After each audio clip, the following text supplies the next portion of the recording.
सहकारी कृषि में क्या होता है कि किसानों का एक समूह होता है और ये समूह जो है वो अपने कृषि से अधिक उत्पादन लाभ कमाने के उद्देश्य से कार्य करते हैं और ये एक सहकारी संस्था बनाते हैं और इस संस्था के माध्यम से ही कृषि का जो कार्य है वो किया जाता है।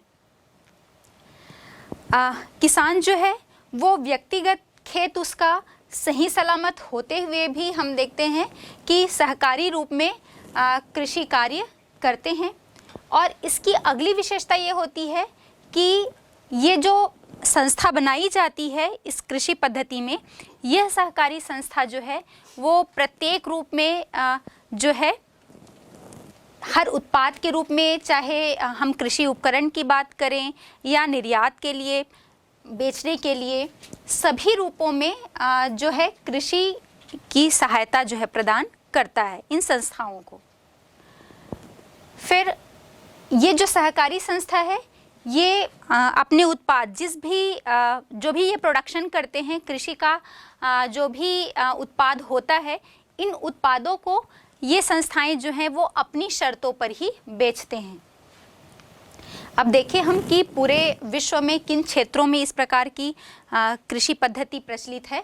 तो उसमें प्रमुख रूप से हम देखें यूरोप, नीदरलैंड है, डेनमार्क, बेल्जियम, स्वीडन और इटली। लेकिन इन सभी देशों में भी हम देखते हैं कि ये कृषि पद्धति जो है वो सर्वाधिक सफल या सक्सेस जो है वो डेनमार्क में देखने को मिलती है। डेनमार्क एक ऐसा देश है जहां पर प्रत्येक किसान जो है वो किसी न किसी सहकारी संस्था का सदस्य होता है। तो यहीं पर ये अधिक सक्सेस देखने को मिलता है हमें। अब दूसरा हम देखते हैं सामूहिक कृषि। सामूहिक कृषि जो है वो कृषि उत्पादन के साधनों का इस कृषि पद्धति में कृषि उत्पादन के साधनों का जो संपूर्ण स्वामित्व होता है वो किसी समाज या सामूहिक श्रम पर आधारित होता है। इसमें किसान जो है वो अपने उसके पास जितने भी संसाधन होते हैं, कृषि के उपकरण होते हैं, कृषि कार्य के लिए जो भी संसाधन उसके पास उपस्थित हैं, मिलते हैं, इन सभी संसाधनों को मिलाकर ये कृषि कार्य करते हैं। अब भूमि का इनको ये अथॉरिटी होती है कि ये जहाँ पर भी कृषि कार्य कर रहे हैं वहाँ पर भूमि का एक छोटा सा हिस्सा जो है वो अपने पास रख सकते हैं। पूरी तरह से इसमें सरकार का नियंत्रण होता है इस प्रकार की कृषि में, और जो उत्पाद इसमें होते हैं, कृषि से संबंधित जो भी उत्पाद मिलते हैं, इन उत्पादों को सरकार ही जो है वो निर्धारित मूल्य पर खरीदती है। इसके मतलब ये कृषि पद्धति जो हम सामूहिक कृषि की बात कर रहे हैं, तो हम देखते हैं कि ये कृषि पद्धति कहाँ प्रचलित है। तो यूएसएसआर या जिसे हम पूर्व सोवियत संघ कहते हैं, अब इसका विघटन हो गया है और इसका सबसे बड़ा देश हमें पता है कि रूस है। तो पूर्व सोवियत संघ में ये प्रमुख रूप से इस प्रकार की कृषि पद्धति प्रचलित है।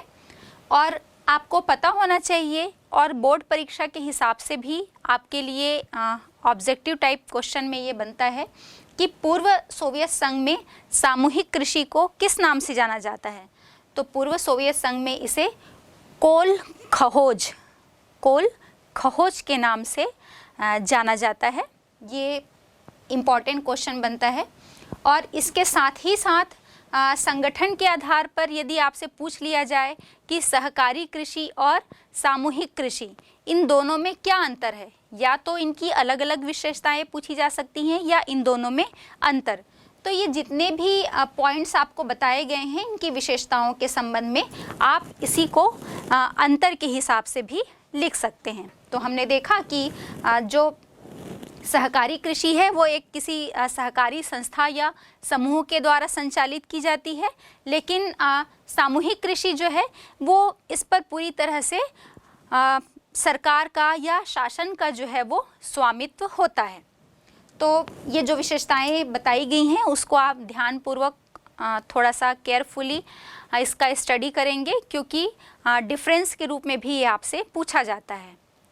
कृषि की एक अन्य पद्धति है जिसे हम मिश्रित कृषि के नाम से जानते हैं। थोड़ी देर पहले हमने चर्चा भी की थी कि मिश्रित कृषि में हम फसलों के साथ साथ, मतलब फसलों का उत्पादन तो किया ही जाता है और साथ ही पशुपालन का भी कार्य जो है वो किया जाता है। अब ये जो फसलों का उत्पादन यहाँ पर होगा वो किस उद्देश्य की पूर्ति के लिए किए जाते हैं, तो प्रमुख रूप से हम देखेंगे इसके 3 उद्देश्य होते हैं। पहला, जो स्थानीय बाजार वहाँ का होता है, उस स्थानीय बाजार में जो भोजन की डिमांड होती है, उस भोजन की आपूर्ति के लिए फसलों का उत्पादन किया जाता है। पशुओं को जो चारा खिलाया जाता है, उस चारे के लिए फसलों का उत्पादन किया जाता है। और तीसरी चीज़, ये जो फसल है उसको जब बेचा जाता है तो उसे बेचने से जो मुद्रा प्राप्त की जाती है, तो उस मुद्रा को प्राप्त करने के लिए भी हम कहें कि मुद्रा प्राप्ति के उद्देश्य से, आय कमाने के उद्देश्य से ये कृषि की जाती है या इस कृषि में फसलों का उत्पादन किया जाता है। अब प्रमुख रूप से कौन सी फसलें उगाई जाती हैं, तो हमने तो देखा ही भाई कि मिश्रित कृषि में जितना फसलों का उत्पादन किया जाता है उतना ही समान महत्व जो है वो पशुपालन को भी दिया जाता है। मतलब पशुपालन और फसलों का उत्पादन दोनों ही कार्य इसमें किए जाते हैं। तो प्रमुख फसलें यदि हम देखें तो गेहूँ, जौ, राई है, जई है, ये जो हैं ये इस कृषि की प्रमुख फसलें हैं। और इसमें हम देखेंगे कि इस कृषि पद्धति में जो खेत है, इन खेतों का जो आकार है वो मध्यम आकार का होता है, ना बहुत बड़ा होता है और ना ही बहुत छोटा साइज होता है इसका। अब विश्व के किन किन क्षेत्रों में, किन किन देशों में इस प्रकार की कृषि की जाती है, तो पहला है USA, संयुक्त राज्य अमेरिका। फिर हम बात करें कनाडा की, अर्जेंटीना, फ्रांस हो गया, जर्मनी है, UK है, यूनाइटेड किंगडम और नीदरलैंड। और इसके साथ ही साथ जो दक्षिणी महाद्वीप हैं, इन दक्षिणी महाद्वीप के जो समशीतोष्ण अक्षांशीय क्षेत्र हैं या वहाँ जो देश मिलते हैं, उन देशों में भी इस प्रकार की कृषि का कार्य किया जाता है। तो बच्चों, हमने देखा कि विश्व में जितने भी अलग अलग प्रकार की कृषि पद्धतियां हैं, इन कृषि पद्धतियों पर हमने चर्चा की। तो ये कृषि जो है, हमने देखा कि प्राथमिक क्रिया या प्राथमिक व्यवसाय का एक महत्वपूर्ण भाग है या महत्वपूर्ण प्राथमिक क्रिया है, जिसकी अलग पद्धतियों पर, विभिन्न प्रकार की पद्धतियों पर हमने चर्चा की। और आप अपने बोर्ड परीक्षा के हिसाब से इसे तैयार करेंगे, क्योंकि बड़े क्वेश्चन के रूप में आपको किसी एक कृषि पद्धति को दिया जा सकता है। जैसे गहन निर्वाह कृषि को समझाइए, इसकी विशेषताओं का विस्तार से वर्णन कीजिए। तो आपको अलग अलग प्रकार की कृषि पद्धतियों को भी तैयार करना है, चाहे बड़े क्वेश्चन के हिसाब से हो या कुछ टर्म्स जो टर्मिनोलॉजी हमने इसमें यूज़ किए हैं कि कौन सी कृषि पद्धति को, जैसे स्थानांतरी कृषि की हमने बात की थी, झूमिंग कृषि की, तो इस झूमिंग कृषि को भी अलग अलग देशों में अलग अलग नामों से पुकारा जाता है। या भी हमने देखा सामूहिक कृषि की बात करी, इस सामूहिक कृषि को पूर्वी सोवियत संघ में किस नाम से पुकारा जाता है। तो कुछ इस टाइप के जो टर्म्स हैं वो आपके छोटे प्रश्नों के हिसाब से इम्पॉर्टेंट है। या 2 कृषि पद्धतियाँ दिया जा सकता है और उनके बीच तुलनात्मक अध्ययन को कहा जा सकता है। तो आपको अपने परीक्षा के हिसाब से हर तरह से इस कृषि जो प्राथमिक क्रिया है इसको तैयार करना है और अच्छी तरह से नोट्स बनाना है। हाँ, साथ ही जो हमने सभी प्रकार की जो कृषि पद्धतियों की बात की, तो चाहे कोई भी कृषि पद्धति आपसे पूछी जाए तो उसके क्षेत्र को आपको अपने मानचित्र में अनिवार्य रूप से दर्शाना है, क्योंकि आपको पता है कि हमारे भूगोल में मानचित्रों का, चित्रों का एक अलग ही महत्व है। और ये मानचित्र के माध्यम से जब हम अपने उत्तर को रिप्रेजेंट करते हैं तो वो बहुत ही आकर्षक, हम कह सकते हैं, हमारे उत्तर को बहुत ही आकर्षक बनाते हैं। तो आप कोशिश करेंगे, या मैं कहूँ कोशिश ही नहीं, ये अनिवार्य है कि आपको अपने हर उत्तर को मानचित्र या अलग अलग प्रकार के डायग्राम के माध्यम से ही रिप्रेजेंट करना है। अब हम संगठन के आधार पर कृषि की पद्धतियाँ या कृषि के प्रकार पर बात करते हैं तो मुख्य रूप से दो प्रकार की कृषि होती है संगठन के आधार पर। पहला है सहकारी कृषि और दूसरा सामूहिक कृषि। तो पहले हम इन दोनों में अंतर समझ लें, या सहकारी कृषि क्या है और सामूहिक कृषि क्या है, इस बात पर चर्चा कर लेते हैं। जब हम सहकारी कृषि कहते हैं तो ये कृषि का एक ऐसा प्रकार है जहाँ पर किसानों का एक समूह होता है और ये समूह जो है वो अपनी उनके खुद की जो कृषि से उत्पादन प्राप्त होती है उन्हें, और उस उत्पादन से जो आय प्राप्त होती है, तो हम ये कहें कि किसानों का ये समूह जब अपनी कृषि से अधिक लाभ कमाने के उद्देश्य से एक सहकारी संस्था बनाकर कृषि कार्य करते हैं तो हम उसे सहकारी कृषि कहते हैं। और सहकारी कृषि के साथ ही जब हम सामूहिक कृषि की बात कर रहे हैं तो हम ये देखते हैं कि इस प्रकार की कृषि में उत्पादन के जो जितने भी संसाधन होते हैं, कृषि के उत्पादन के संसाधन, उस पर सभी पर जो स्वामित्व है, चाहे हम उत्पादन के साधन की बात करें या हम उत्पादन की बात करें, उन उत्पादनों को निर्यात करने, बेचने या खरीदने, इन सभी से संबंधित जो निर्णय का स्वामित्व होता है वो एक समाज या हम कहें कि सामूहिक आधार पर ये सारे निर्णय या स्वामित्व जो है, स्वामित्व से संबंधित निर्णय लिए जाते हैं, तो इसे हम सामूहिक कृषि कहते हैं। सहकारी कृषि हमने बताया कि वो पूरा समूह किसानों का अपनी लाभ को अधिक करने के उद्देश्य से, पहले जितनी उनको आय प्राप्त होती थी कृषि से, उससे और अधिक लाभ कमाने के उद्देश्य से वो एक संस्था बनाकर, सहकारी रूप में संस्था बनाकर कार्य करते हैं। इस कृषि में हम ये देखते हैं कि जो किसान होता है उसका व्यक्तिगत जो खेत है, उसका स्वयं का जो स्वयं की जो उसकी कृषि भूमि होती है, खेत होता है, वो उसकी ही होती है। उस पर पूरा अधिकार, उसका स्वामित्व जो है अपने खेत पर उस किसान का ही होता है, लेकिन उसका स्वामित्व होते हुए वो एक सहकारी रूप में कृषि करते हैं। दूसरी चीज़ हम देखते हैं कि ये जो सहकारी संस्था होती है वो हर प्रकार से प्रत्येक रूप में किसानों को सहायता प्रदान करती है। अब किस रूप में? भाई कृषि कार्य कर रहे हैं तो कृषि में उत्पादन करने के लिए उत्पादन के अलग अलग साधनों की, उपकरण की, यंत्र या औजार की आवश्यकता पड़ती है। साथ ही साथ इसके लिए पूंजी की भी आवश्यकता पड़ेगी। तो तात्पर्य ये है कि इन सभी से जो संबंधित सहायता है वह ये संस्था बनाकर कृषि कार्य किया जा रहा है, ये उन किसानों को प्रदान की जाती है। अब हम ये देखते हैं इसकी और एक अन्य जो विशेषता है वो ये है कि यह सहकारी संस्था जो है वो अपने उत्पादों को अपनी शर्तों पर बेचती है। मतलब उन पर जोर जबरदस्ती नहीं की जा सकती। उनका मन है तो वो बेचेंगे, उन्हें लग रहा है कि इस उत्पाद को बेचने से हमें लाभ मिलेगा, प्रॉफिट मिलेगा, तो ये उनकी मर्जी है कि वो इसे बेचेंगे, अदरवाइज़ उनकी मर्जी है कि वो उसे ना बेचें। पूरा स्वामित्व उनका है, उस संस्था का है। तो जो उत्पाद प्राप्त होता है उसे वो अपनी ही शर्तों पर बेचते हैं। तो ये सर्वाधिक सफल या इसकी जो सफलता है वो हमें डेनमार्क में देखी जाती है, क्योंकि डेनमार्क में जो प्रत्येक किसान है वहाँ का हर एक किसान किसी न किसी सहकारी संस्था है उसका सदस्य जो है वो होता है। तो हम ये कह सकते हैं कि इस प्रकार की कृषि या सहकारी कृषि जो है आपसे पूछा भी जा सकता है एक नंबर के क्वेश्चन में कि सहकारी कृषि सर्वाधिक सफल कहाँ रही है या कहाँ सर्वाधिक प्रचलित है, तो आपका उत्तर होना चाहिए डेनमार्क। अब ये तो बात हो गई सहकारी कृषि की। अब हम दूसरी कृषि जिसे हम सामूहिक कृषि कहते हैं इस पर एक एक करके चर्चा कर लेते हैं कि इसकी क्या क्या विशेषताएं हैं।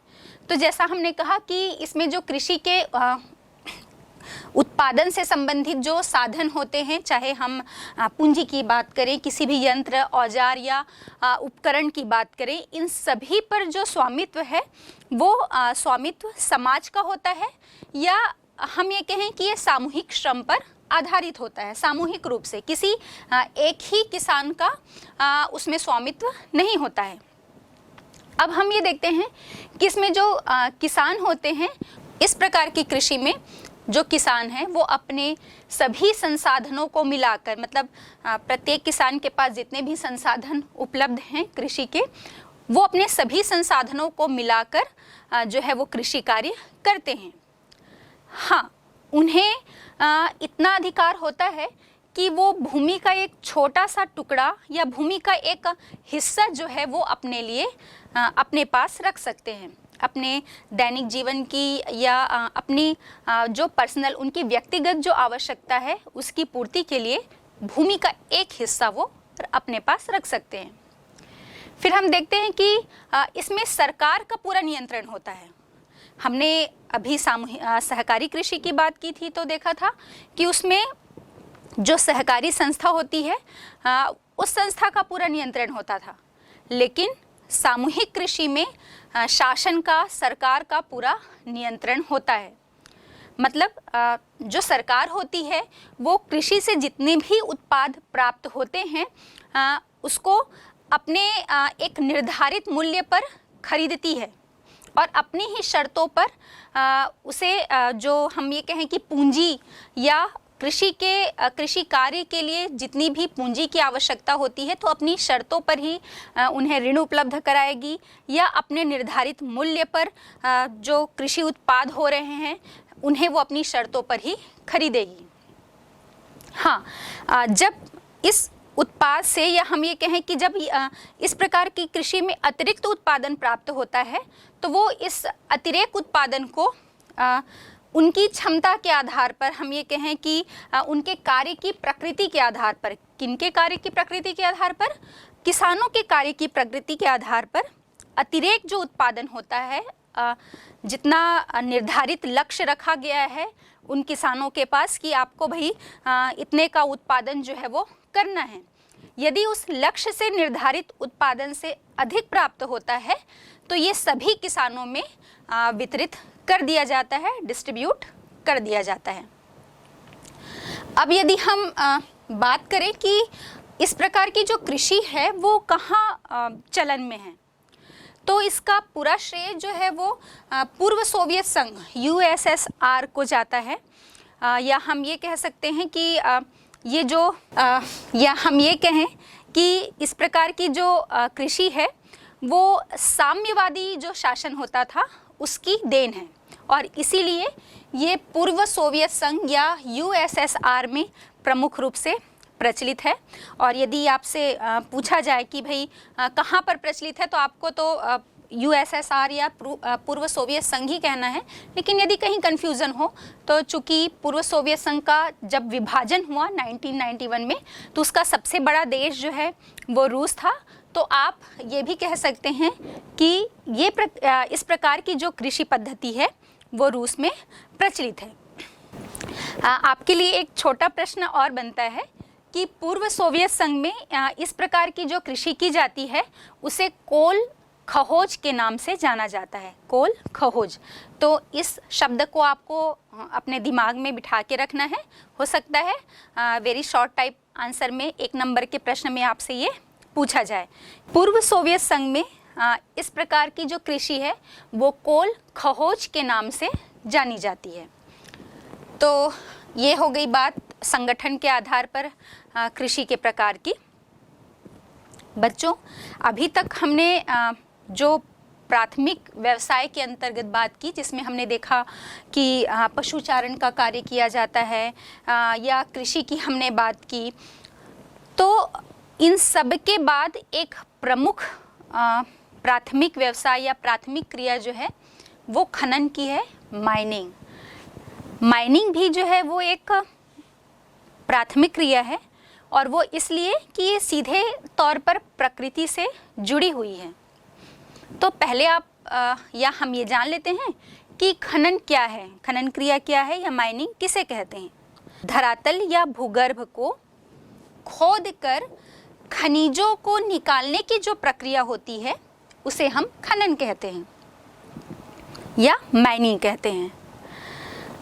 बच्चों, आपको इसमें एक बात ध्यान में रखनी होगी, जो प्राथमिक क्रिया है या हम ये कहें कि जितने भी जो श्रमिक हैं, जो लोग, जो व्यक्ति प्राथमिक क्रिया में संलग्न होते हैं, लगे हुए होते हैं, चाहे वो कोई भी कार्य करें, खनन का कार्य करें या पशुचारण करें या कृषि करें, संग्रहण का कार्य करें, मतलब किसी भी प्रकार के प्राथमिक क्रिया में वो लगे रहें, इस प्रकार के श्रमिकों को लाल कॉलर श्रमिक कहा जाता है, क्योंकि अपने इस कार्य के लिए वे घर से बाहर निकलते हैं, इस कारण इन्हें लाल कॉलर श्रमिक कहा जाता है।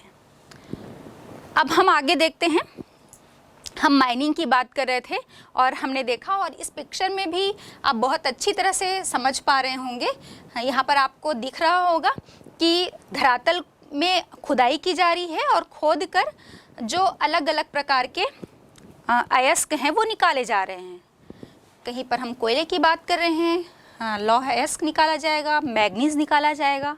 तो किसी भी प्रकार के खनिज को निकालने की जो प्रक्रिया है धरातल को खोदकर, उसे हम माइनिंग या खनन कार्य कहते हैं।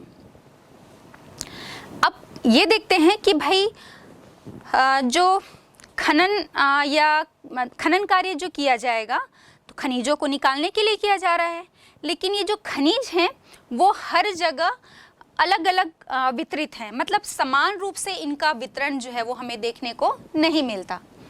कहीं पर इनकी मात्रा अधिक है, कहीं पर कम है, कहीं पर ये कम गहराई में ही मिलते हैं और कहीं पर अधिक गहराई में। तो खनन कार्य को प्रभावित करने वाले कुछ कारक हैं। पहला है भौतिक कारक और दूसरा है आर्थिक कारक। तो जब हम भौतिक कारक की बात करते हैं तो भौतिक कारक में हम देखते हैं जो खनिजों का जमाव है, खनिजों के जमाव का आकार हम कह सकते हैं कि कितने एरिया में वो खनिज जो है वो फैला हुआ है। उसकी क्वालिटी या गुणवत्ता की हम बात करते हैं कि जब भी हम बात कर रहे हैं कि हमें पता चला कि इस स्थान पर खनिज का जो है वो निक्षेप है, जमाव पाया जा रहा है, तो सबसे पहले ऐसा नहीं भाई कि हमें पता चला और हमने सीधे खनन कार्य जो है वो शुरू कर देंगे हम, ऐसा बिल्कुल नहीं होता। पहले हम इन बातों की जानकारी इकट्ठी करेंगे, जिसमें हम बात कर रहे हैं कि भौतिक कारक, तो उसके अंतर्गत कितने क्षेत्र में इसका उस खनिज का जमाव है। खनिज कोई भी हो सकता है, भी हमने बात की, लौह अयस्क हो सकता है, मैग्नीज हो सकता है, कोयला हो सकता है, तो कितने एरिया में जमाव है। दूसरी चीज़ क्वालिटी क्या है, उस खनिज की गुणवत्ता क्या है और उसकी उपस्थिति कहाँ पर है, मतलब धरातल से थोड़ी दूर पर ही, मतलब कम गहराई पर है या अधिक गहराई पर है। देखिए, अब ये ऐसे प्रभावित करता है कि मान लो हमें पता तो चला कि निक्षेप है, लेकिन हमें ये पता लगाना आवश्यक होगा कि पर्याप्त मात्रा में उस खनिज का जमाव है या नहीं है। दूसरी चीज़, वो अच्छी गुणवत्ता का खनिज है या नहीं है। मान लो हम बात करते हैं लौह अयस्क की ही, तो लौह अयस्क भाई खुदाई करना इतना आसान तो है नहीं कि एक कुदाली ले आई और हम खुदाई करके उस खनिज को निकाल लेंगे। खनन कार्य में बहुत अधिक पूंजी की आवश्यकता होती है, ऊर्जा की आवश्यकता होती है, बड़े बड़े उपकरण की आवश्यकता होती है जो गहराई में खुदाई कर पाए। तो मतलब ऐसा ना हो कि निक्षेप के जमाव की हमें जानकारी मिली, लेकिन वो निक्षेप जितने क्षेत्र में उसका जमाव है, उस खनिज को निकालने से अधिक हमें उसको निकालने की प्रक्रिया या प्रोसेस में हमारा खर्च हो गया, उससे अधिक पूंजी जो है वो कास्ट या लागत उसमें लग गई, तो फिर उसको निकालने का कोई अर्थ ही नहीं रह जाता। या फिर ऐसी गुणवत्ता या ऐसी क्वालिटी का खनिज निकला जो बहुत ही निम्न कोटि का है या यूजलेस है, उसका उतना उपयोग नहीं है, तब भी उस खनन कार्य में हमें उतनी पूंजी या लागत लगाने की कोई आवश्यकता नहीं है। तो इसीलिए खनन कार्य करने के पहले हमें इन सभी चीज़ों की जानकारी लगानी चाहिए या होनी चाहिए। अब ये तो हो गए भौतिक कारक। इसके साथ ही साथ हम देखते हैं दूसरा है आर्थिक कारक। आर्थिक कारक के अंतर्गत देखते हैं पहला जो है वो खनिजों की मांग, दूसरा तकनीकी ज्ञान और तीसरा पूंजी। और पूंजी के साथ ही साथ हम देखेंगे कि जो श्रम है, श्रम कितनी मात्रा में उपलब्ध है, और परिवहन। आर्थिक कारक में ये सारी चीज़ें भी जो हैं वो खनन कार्य को प्रभावित करती हैं। भाई पूंजी जब तक नहीं होगी तो हमें निक्षेप या जमाव की जानकारी तो है, लेकिन हमारे पास पूंजी ही नहीं है तो तब तक हम खनन कार्य कैसे करेंगे। हमारे पास वो तकनीक ही नहीं है जिससे हम बहुत अच्छी तरह से उस खनिज को धरातल के भूगर्भ से बाहर निकाल पाएँ, तब तक भी हम खनन कार्य नहीं कर सकते। और हो सकता है कि उस क्षेत्र में उस खनिज की डिमांड नहीं है, तो भी उसे खनन कार्य करके या उसमें लागत लगाकर उस खनिज को निकालने का कोई अर्थ नहीं रह जाता। तो ये कुछ भौतिक और आर्थिक कारक हैं जो खनन कार्य को प्रभावित करते हैं। अब हम बात करते हैं कि अभी जैसे हमने कहा कि खनिज की जो उपलब्धता है वो कहीं कम कहीं ज़्यादा धरातल में भी मिल रहा है, तो हम देखेंगे कि कहीं वो कम गहराई पर ही उपलब्ध हो जाता है और कहीं पर बहुत अधिक गहराई में उसकी स्थिति होती है। तो इस आधार पर हम देखते हैं कि उस खनिज को निकालने की दो विधियां होती हैं या खनन की दो विधियां हैं। पहला है धरातलीय खनन और दूसरा है आपका भूमिगत खनन। तो जब हम धरातलीय खनन की बात कर रहे हैं तो इसे हम ओपन कास्ट माइनिंग के नाम से भी जानते हैं, या मैं ये कहूँ कि हिंदी में विवृत खनन के नाम से भी जाना जाता है। चूँकि हम धरातलीय खनन ही कह रहे हैं, इस पिक्चर में भी आप देख रहे होंगे कि कुछ लेबर्स जो हैं वो खुदाई का कार्य कर रहे हैं, खनन कार्य कर रहे हैं और बहुत अधिक गहराई पर उन्हें नहीं जाना पड़ रहा है। हम विश्व में भी बहुत ऐसे क्षेत्र हैं जहाँ पर हम देखेंगे कि कोयला या लौह अयस्क जो है वो धरातल की ऊपरी सतह पर ही, मतलब बहुत अधिक गहराई नहीं, बहुत कम गहराई पर ही वो उपस्थित होती है। तो जब बहुत कम गहराई पे उसके ऊपरी आवरण तक ही हमें खुदाई करनी पड़ रही है और उससे उस खनन कार्य से वहाँ पर खनिज निकाले जाते हैं, तो उसे हम धरातलीय खनन कहते हैं।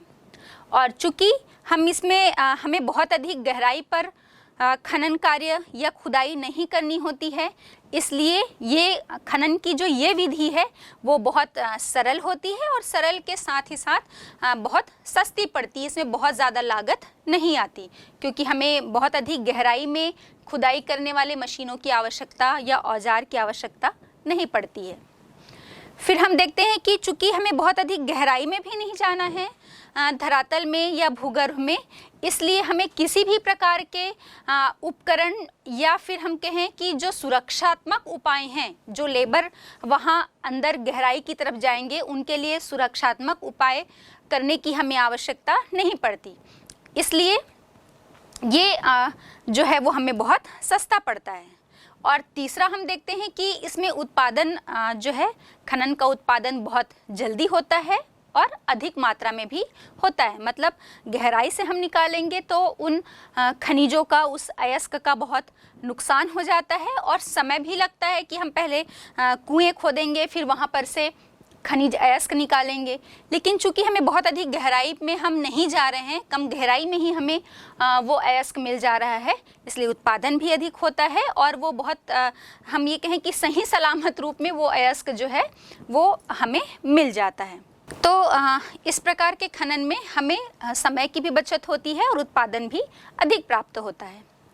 अब हम देखें कि जितने भी विकसित देश हैं वो वहाँ पर वो देश जो है वो खनन के कार्य से पीछे हट रहे हैं। मतलब उसमें वो बहुत ज़्यादा हम कहें कि अपनी पूंजी को नहीं लगाना चाहते। वहाँ पर खनन कार्य बिल्कुल नहीं देखने को मिलता, चाहे हम यूरोप की बात कर लें, पश्चिमी यूरोप विशेषकर, या उत्तरी अमेरिका की बात कर लें।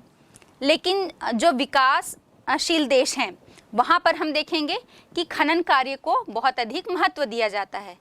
और वो इसलिए दिया जाता है कि ये अपने जो विकासशील देश हैं वहाँ पर जनसंख्या भी बहुत अधिक है, बहुत अधिक घनत्व देखने को मिलता है, तो इन्हें बहुत सस्ते श्रमिक जो हैं वो मिल जाते हैं। और जब श्रमिक इस खनन कार्य में लगे रहेंगे तो उन्हें रोजगार की प्राप्ति होगी, और जब काम मिलेगा, रोजगार मिलेगा, तो उससे आय उन्हें प्राप्त होगी। तो इस कारण से विकासशील देश में जो है खनन कार्य जो है वो बहुत उन्नति पर है, या बहुत सारे लोग, उस देश की बहुत अधिक जनसंख्या जो है वो खनन कार्य में लगी हुई है। लेकिन विकसित देश में चूंकि यहाँ पर लेबर कास्ट ही बहुत अधिक पड़ जाता है, इसलिए यहाँ पर बहुत कम जो है लोग खनन कार्य में लगे हुए हैं। अब खनन की जो दूसरी विधि है भूमिगत खनन, इसकी हम बात करते हैं।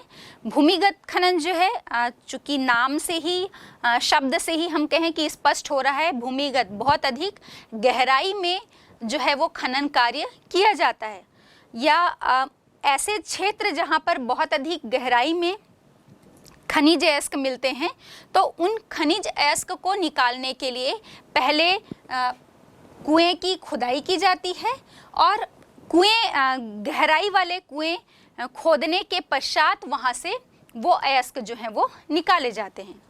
यहाँ पर इस पिक्चर से आपको बहुत अच्छी तरह से स्पष्ट हो रहा होगा।